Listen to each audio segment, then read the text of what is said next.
ভাই আপনি শুরু করতে পারেন, আমাদের হয়ে গেছে। হ্যাঁ, জয় শ্রীকৃষ্ণ দিদি। জয় শ্রী কৃষ্ণ। সৌরভ কি আছো? সৌরভ সৌরভ মামা মনে হয় ব্যস্ত আছে নাকি?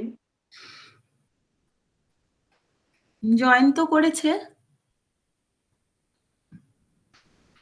আচ্ছা, ঠিক আছে, জয় শ্রীকৃষ্ণ। জয় শ্রী কৃষ্ণ। আমরা অনুলোম বিলোমের সাথে সাথে গীতা শ্রবণ করব। প্রথমে আমরা গুরু বন্দনা করে নেব। বন্দে অহম শ্রী গুরু শ্রীযুত পদ কমলম শ্রীগুরুং বৈষ্ণবাংশ্চ শ্রীরূপং সাগ্রজাতং সহগণ রঘুনাথান্বিতং तं সজীবম সাদ্বৈতং সবধূতং পরিজন সহিতং শ্রীকৃষ্ণ চৈতন্য দেবম শ্রীরাধাকৃষ্ণ পাদান সহগণ ললিতা শ্রীবিশাখান্বিতাংশ্চ ওম শ্রী পরমাত্মনে নমঃ। ওম নমো ভগবতে বাসুদেবায়। ওম। এবারে গীতার সংক্ষিপ্ত ধ্যান ও স্তুতি করে নেব। গীতা সুগীতা কর্তব্যা কিমন্যৈ শাস্ত্র বিস্তারৈ ইয়া স্বয়ং পদ্মনাভস্য মুখপদ্মোদি নিঃসৃতা। গীতা ঠিক ঠিক বুঝে অধ্যয়ন করে ভাব সহ তার অর্থ চিত্তে ধারণ করা আমাদের প্রধান কর্তব্য, যা স্বয়ং পদ্মনাভ ভগবান বিষ্ণুর মুখারবিন্দ নিঃসৃত। অতএব অন্যান্য শাস্ত্রাদির বিস্তারিত ব্যাখ্যার কি প্রয়োজন? স্বয়ং ভগবান এর মাহাত্ম্য বর্ণনা করেছেন। এই গীতা শাস্ত্রে মনুষ্যমাত্রেরই অধিকার, তা তিনি যে কোনো বর্ণ আশ্রমের হোক না কেন, অবশ্যই ভগবানের শ্রদ্ধাযুক্ত ও ভক্তি সম্পন্ন হওয়া চাই। ভগবান ভক্তদের মধ্যেই গীতাকে প্রচার করবার নির্দেশ দিয়েছেন এবং বলেছেন, স্ত্রী, বৈশ্য, শূদ্র, এমনকি পাপজনী ব্যক্তিও যদি গীতার শরণাগত হয় তাহলে তারা পরম গতি প্রাপ্ত হবে। অতএব কল্যাণকামী মানুষের উচিত নিজ সন্তানদের অর্থ ও ভাব সহ গীতার অধ্যয়ন করানো এবং নিজেও গীতার পঠন পাঠন মনন করে ভগবানের সেবায় নিয়োজিত হওয়া এবং এই দুর্লভ মনুষ্য জন্ম লাভ করে জীবনের এক মুহূর্ত ক্ষণভঙ্গুর ভাবে নষ্ট করা কোনো মতেই উচিত নয়। দ্বিতীয় অধ্যায় সাংখ্যযোগে আমরা রয়েছি। আমরা আজ 26 থেকে 30তম শ্লোক অবধি শ্রবণ করি।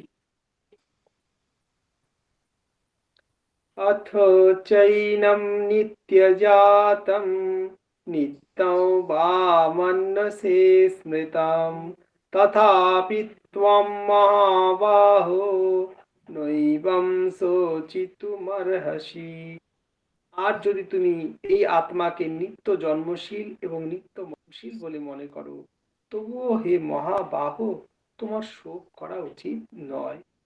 অর্থাৎ ভগবান শ্রীকৃষ্ণ অর্জুনকে এই দ্বিতীয় অধ্যায়ে সাংখ্যযোগের জ্ঞান দান করছেন, যেখানে ভগবান কি বলছেন যে দেখো, তুমি দেহ নয়, তুমি আত্মা, এবং এই যে যুদ্ধে যাদেরকে তুমি বধ করবে তাদেরকে তুমি একটা দেহের সেখানে বিনাশ হবে, আত্মার কখনো বিনাশ হয় না। কারণ কি? প্রভু বলছেন, যদি তুমি এই আত্মাকে নিত্য জন্মশীল এবং নিত্য মনশীল বলেও মনে করো, তবুও মহাবহ তোমার শোক করা উচিত নয়। কেন না? জাতস্য হি ধ্রুব মৃত্যুর ধ্রুব জন্ম মৃতস্য চ তস্মাৎ পরিহার্যের্থে নত্বম সচিতুমর্হসি। কারণ এইরূপ মনে করলেও যে জন্মায় তার মৃত্যু নিশ্চিত এবং মৃতেরও জন্ম নিশ্চিত, সুতরাং এই অপরিহার্য বিষয়ে তোমার শোক করা উচিত নয়। বলছে যে আত্মার কখনো জন্মও হয় না, আত্মার কখনো মৃত্যু হয় না, একে আগুনে পোড়ানো যায় না, জলে ভেজানো যায় না, এবং সর্বাবস্থায় অব্যয় থাকে, এর লয় ক্ষয় কিছুই নেই। কিন্তু তুমি যদি একে আত্মাকে জন্মশীল মনেও করো, তাও তোমার শোক করা উচিত না, এই জন্যে যে যার জন্ম আছে তার মৃত্যু নিশ্চিত, আবার যার মৃত্যু হয়েছে তার জন্মও নিশ্চিত। সুতরাং এই যে একটা আসার যাওয়া, এই বিষয়টার কথা চিন্তা করেও তোমার শোক করা উচিত নয়। अव्यक्तादीनि भूतानि व्यक्तमध्यानि भारत अव्यक्तानि धनन्येव तत्र का परिभेदेवना। হে ভারত, সমস্ত প্রাণী জন্মের পূর্বে অপ্রকট ছিল, মৃত্যুর পরও অপ্রকট হয়ে যায়, কিন্তু কেবল মধ্যবর্তী সময়ে প্রকটিত থাকে। এই পরিস্থিতিতে বিলাপ কিসের? ভগবান শ্রীকৃষ্ণ বলছেন যে দেখো, সমস্ত প্রাণী জন্মের পূর্বে অপ্রকট ছিল। এই যে আমরা যারা রয়েছি এই বর্তমানে এই কলির এই প্রথম গগনে আমরা যারা চৈতন্য মহাপ্রভুর পরবর্তীতে আমরা যারা এসেছি, এখন কিন্তু সেই চৈতন্য মহাপ্রভুর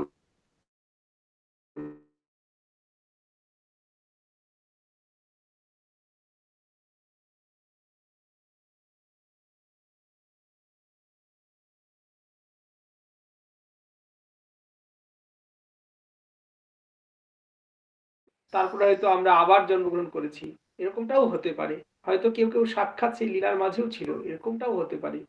তাই প্রভু বলছেন যে সমস্ত প্রাণী জন্মের পূর্বে অপ্রকট ছিল, এবং যারা আমরা এখন সেই সময় আসতে পারি তারাও কিন্তু আমরা অপ্রকট অবস্থায় ছিলাম।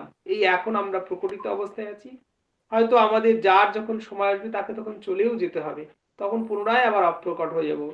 কিন্তু বলছে এই যে মধ্যবর্তী সময়ে প্রকটিত থাকা, হ্যাঁ, এবং একসময় যে চলে যেতে হবে, এর জন্য কোনো কিছুর জন্যই আমাদের শোক করা উচিত নয়। কেন শোক করা উচিত নয়? কারণ আশ্চর্যবৎ পশ্যতি কশ্চিদেন মাশ্চর্যবৎ বদতি তথৈব চান্যাঃ আশ্চর্যবচ্চৈনমন্যঃ শৃণোতি শ্রুত্বাপ্যেনং বেদ ন চৈব কশ্চিৎ। কেউ এই আত্মাকে আশ্চর্যবোধ দেখেন, অন্য কেউ একে আশ্চর্যবোধ বর্ণনা করেন, এবং অপর কেউ এই আত্মাকে আশ্চর্যান্বিত হয়ে শ্রবণ করেন, আর কে কেউ তো শুনেও এর সম্বন্ধে জানেন না, কারণ আত্মা দুর্বিজ্ঞ।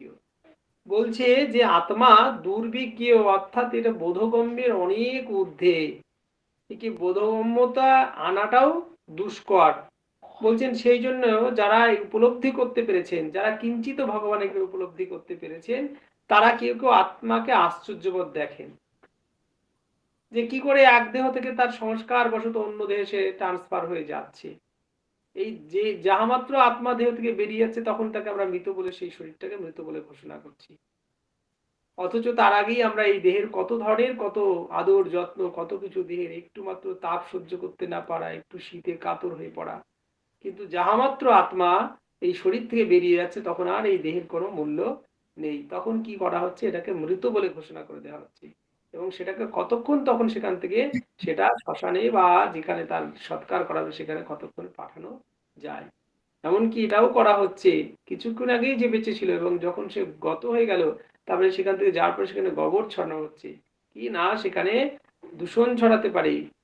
তাহলে এই আত্মা আছে বলেই একটা দেহের মধ্যে আমি আছি, আর আত্মা চলে যাওয়া মাত্রই আমি নেই, এই যে ব্যাপারটা, সেই জন্যই।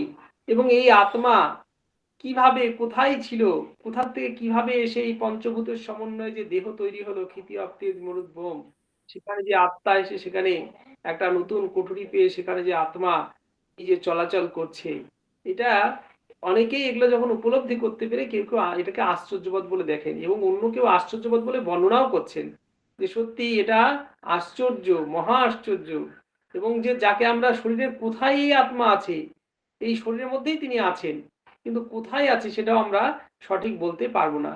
ডাক্তাররা তো বিজ্ঞান তো বের করেছে, কিডনি কোথায় আছে, লাংস কোথায় আছে, ফুসফুস কোথায় আছে, হ্যাঁ, ব্রেন কোথায় আছে, ব্রেনের কতটুকু কাজে লাগছে, কোনো জায়গায় ব্রেনের কোথাও কোনো সেল ড্যামেজ হয়ে গেল কিনা, কিন্তু আত্মা কোথায় রয়েছে এবং তার কতটা জুড়ে অবস্থান, সেটা কিন্তু আমরা উপলব্ধি করতে এখনো অবধি বিজ্ঞান সেখানে পৌঁছাতে পারেনি।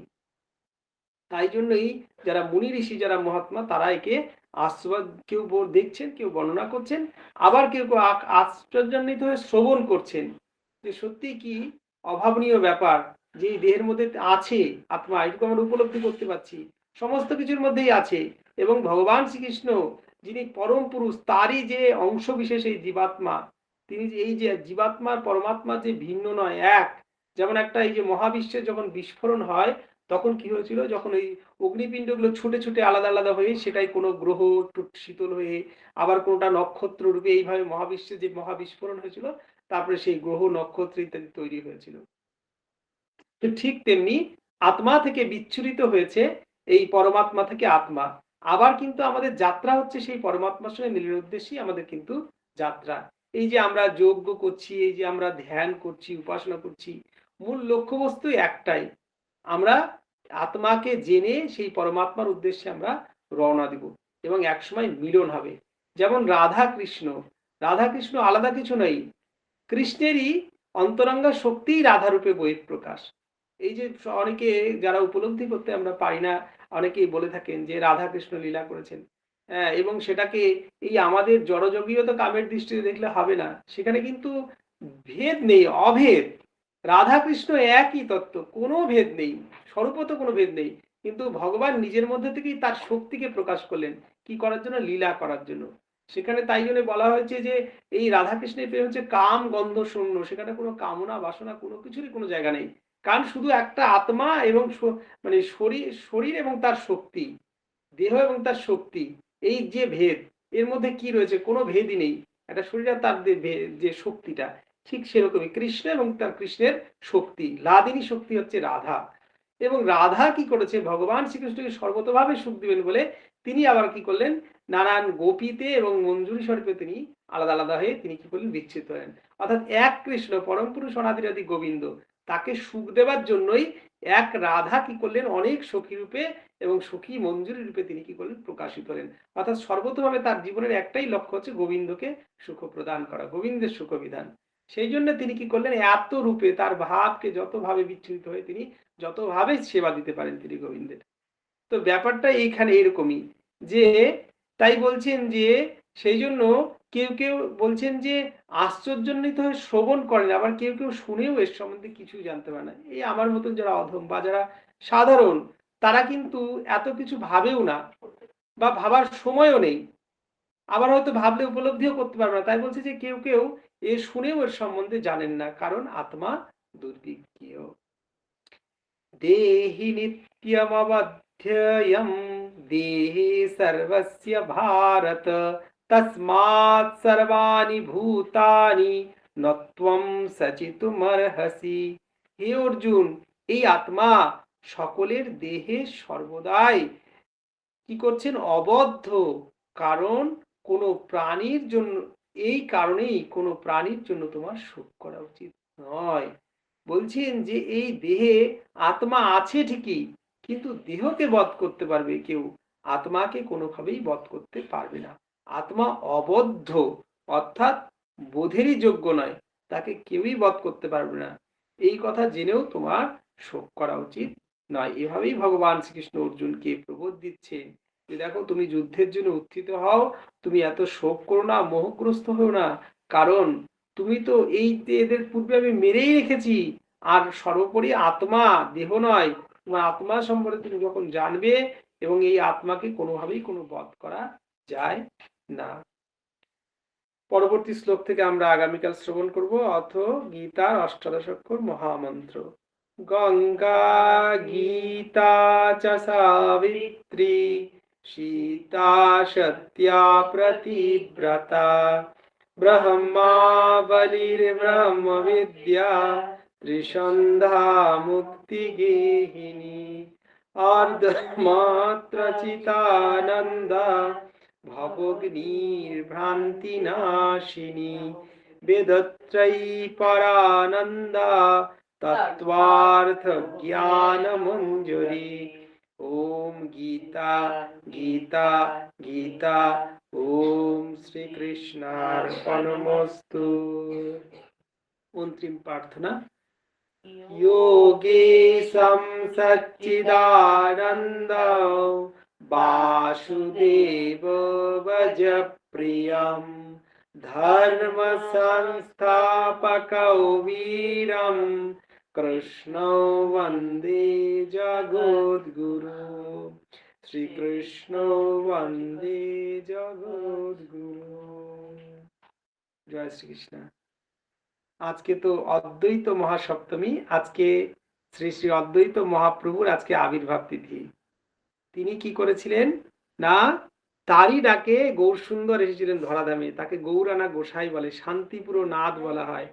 তিনি কি করেছিলেন, যখন এই জীবের কলিতে তিনি দেখলেন যে এত সমস্ত দিকে অনাচার আদি হচ্ছে, তখন তিনি কি করলেন, হা কৃষ্ণ বলে তিনি ডেকেছিলেন। এবং তিনি এটাও বলেছিলেন, যদি আমি গৌরকে না আনতে পারি তাহলে আমি সুদর্শনকে আহ্বান করব এবং এই অনাচার এবং যারা অনাচারী তাদেরকে আমি ধ্বংস করে ধর্মের প্রতিষ্ঠা করব, এবং যাতে এই ধরা কি হয় না, পবিত্র হয়। এবং শেষে মহাপ্রভু কি করেছিলেন, চৈতন্য মহাপ্রভু আর থাকতে পারেননি অদ্বৈত প্রভুর ডাকে। প্রতিদিন তিনি তুলসী আর তিল আর গঙ্গা জল দিয়ে তিনি প্রার্থনা আহ্বান করতেন, কলিহত জীবেদের কি করা এই দুর্দশা দেখে, এবং তার ডাকে কিন্তু মহাপ্রভু এসেছিলেন। তো সেই অদ্বৈত প্রভুর আজকে জন্মতিথি, আছে অদ্বৈত সপ্তমী। জয় অদ্বৈত, জয় সীতানাথ, হরি বল। আর তখনও আমাদের শোনার সৌভাগ্য হলো অদ্বৈত মহাপ্রভুর সঙ্গে অনেক কথা শ্রবণের আছে। জয় শ্রীকৃষ্ণ।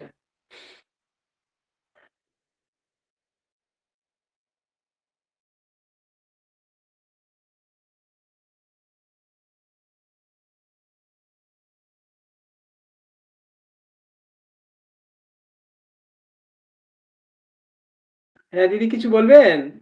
শান্তি, শান্তি পাঠ, ভামরি উদ্গীর হয়ে যায়। হ্যাঁ।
আমরা হাতে হাতে